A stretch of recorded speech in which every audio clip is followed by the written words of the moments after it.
What's up guys, and welcome back to the Let's Play series here on CREY. Today we're going to be going through how to make an AI in CREY. We're going to be using these here race cars on this track, which we made in the last episode. If you did not see the last episode, I suggest you go back and watch it, because I go through on how you manipulate game assets, such as changing size, and manipulating to what you need. Before I start today, I would like to give a shout out to the devs. The last episode was the first voiced episode here on my channel. I felt that my recording device was not up to standard. I expressed that in the comments of the video, and one of the devs reached out and basically gave me a new mic. That is the reason why the audio sounds a little different today. Along with that, if anyone has any knowledge about how to set up mics properly to make them sound as best as they can, feel free to reach out. Love to hear your advice. On to today's episode. Today's episode, we're going to go over some AI cars, like I already said, but I might get to something else, so stay tuned. I originally got this idea from Jimmy Jules CREY on YouTube. In his video, he goes over an AI concept basically is like a maze runner style thing. I suggest you go over to his video to see on how he actually set it all up, in case I don't really explain it all too well, since I'm still new to all this. Like any other videos that he does, they're all very informative, and I think you could learn something from him, so go check him out. That is Jimmy Jules CREY. Alright, let's get started with the car. First, we're going to be needing to get all of our props that we need to set up the car, so let's go get them. Alright, so now we got all of our props. We have our two rotators, we got our directional mover, a selector, an OR gate, and two raycasts. This is Jimmy Jules' design on the AI that he created. So this is not my design or anything. So let's just see if we can make it. So first, we'll need to take our raycast and put them on the car. And how I like to put it on this car, I would like to put it in the back. So let's move them. Now we got them in place. How I done it is just slightly off center, just slightly off to the left, and the bottom one slightly off to the right, which I found actually works best for the car here. Now let's hook up all the others. All I'll do is target the car with all the moving props and sensors. So let's just control-click all these here. And now we're just going to use the T shortcut for target and target the car. Alright, so now we have to set up the whole systems, as this one goes left, this one goes right. Set up the systems. So let's get our selector. We're going to change it to 3 ports, because we need our each turning phase and when it's going straight. So enter on there. Now let's get our first sensor right, because it points left. When it's targeted, we want to turn away from the area that it's going. So we're going to take this, we're going to take the detected, stick it in the second port, and since this one turns towards the right, I'm going to click this one. I'm going to turn off acceleration. This clicked from 2. We're going to power the rotator. We're going to set to 100. There's our first one. Let's do it to the second one. And now we pull up our one that's facing towards the right, and we're going to go left with it. So let's get our detected again. We're going to go to 3. Get our other one. We're going to take off the deceleration. We're going to go from 3 into the power. And we're going to go with negative 100. Okay, there we go. Now we got them set up. But now, when they hit something, it's going to continue to turn. This is where the port 1 comes in. So let's go to, we need to have our OR gate. And we need to get both our sensors. This is going to be setting up where if it's not in contact or anything, it should stop powering. So we go to here. Go from first one, detected, to first port, second one, doesn't really matter the order, as long as you get them in there. Then we're going to get our selector again, and we're going to put all that into the first port. So now it should work. Now if it turns, it should go straight again. But before we actually finish, we should get a box to box all the props up in. So let's just collect them all. Except for the car. And we're going to box it up right into this box. And I got another box that includes all the props, including the car. So let's get this one, click the other box, and box it all up. And now we can move the car all around. Now, there's one thing I wanted to change about the raycast. I actually set it so it's a lot lower than their length that they have right now, which I set them to 4.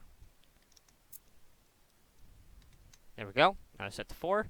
Now we can just make another car. So all we have to do, just close it all up. We can move it over and clone it. And there we go. Now we got another car. And let's just change this one to blue. There we go. Now we got our blue car. And now we can set up the boundaries for our cars, because at the moment, if there's no boundaries, we'll just drive right off the course. So let's set up some boundaries for the cars to drive on. Okay, here we go. And now we got our 2 cars, and we set up a boundary, which is actually kind of a rough boundary, but it's kind of hard making circles around the whole thing. So I just have a square with some cylinders in the middle, then just a bunch of squares all around. Then to prevent people from getting into the track and messing with the car's UIs, I set up a boundary all around the edge. But there's one thing I should note, that with the cars, I have this flipped, this rotator flipped, which all I did was flip it over and set it to 100. It still rotates in the opposite direction, but now it's a little more predictable, and I just had more success with flipping them. So let's just keep them like that, and let's see how they perform.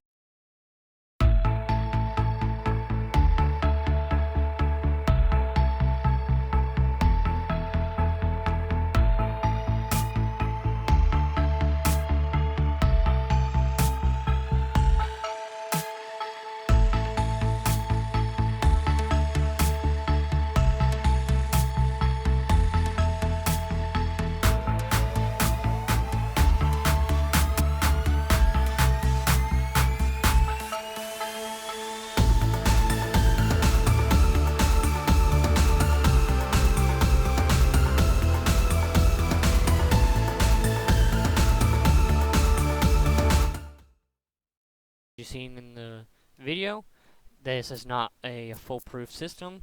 I'm still kind of working on it, so if you have any suggestions on how I could fix the cars to make them a little better UIs, I'd like your suggestions.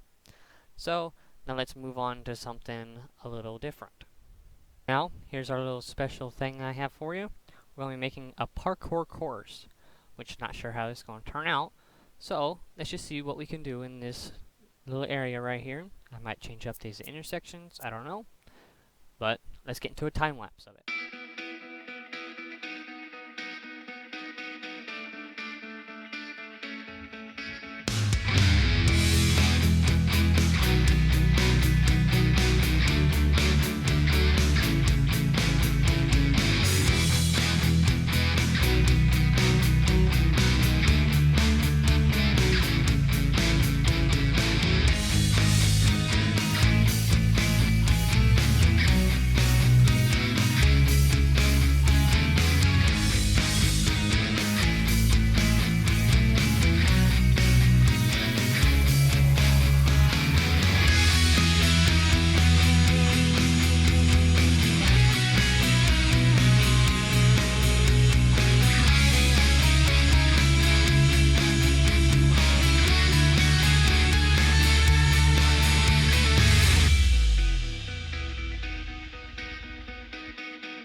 here we are. Now I have changed up this a little bit since the time lapse, and as you can notice, I added a tunnel here off camera. And to get this glass to be see-through, I have this hider here, which I just set to 50 here, and set it to target. And I targeted each pane of the glass that I have. And then just made the blocks black, so it gives a little darker glass. And now we have a full course, which tested everything to make sure that you can jump through each thing, which I might actually make these hurt you if you step on them or anything, or I might change them to a different obstacle. Not sure, but we'll see in the future. But then we got a little ladder right here. You just step up each one, get over the top. And we got these little donuts, this Toros. To get these Toroses, or these donuts, you will have to go into the menu. So you have to go into the settings of the prefab and actually change the shape down to whatever you want. We have the Toros, you got the wedge, cone, cylinder, sphere, pyramid, plane, and box, which not all of these are in the prefabs menu, right here. So go to prefabs, see we only have box, cone, cylinder, pyramid, sphere, and wedge. We don't have plane or Toros. So if you want to make your Toros or have a plane, then you have to go through the settings menu on the prefab right here. Crossed, which I'm thinking about actually making them so they spin, so when you touch on them, then they start floating around. But at the moment, the game is not liking that, so we'll just leave it how it is right now. And then you just race to the end. If you haven't noticed, this is a race course kind of thing. So it's like a 3-person course to run down. I tried spacing them out as evenly as possible, but looks like it might be a little closer here. But that shouldn't really matter. So there we go. Now we got a parkour course. Just a little over on the map. Now this might change in the near future. I don't know. Depends on how everyone likes the course. So let's just see. That would be it for today. We got to build a race course with AI cars, and we got to a parkour place. That would be good for today. So thanks for joining, and see you in the next episode. Side note, remember, I'm looking for suggestions on what I should be building here on this world, so leave it down in the comments or on my socials or anything. I'd like to hear from you guys. Alright, bye.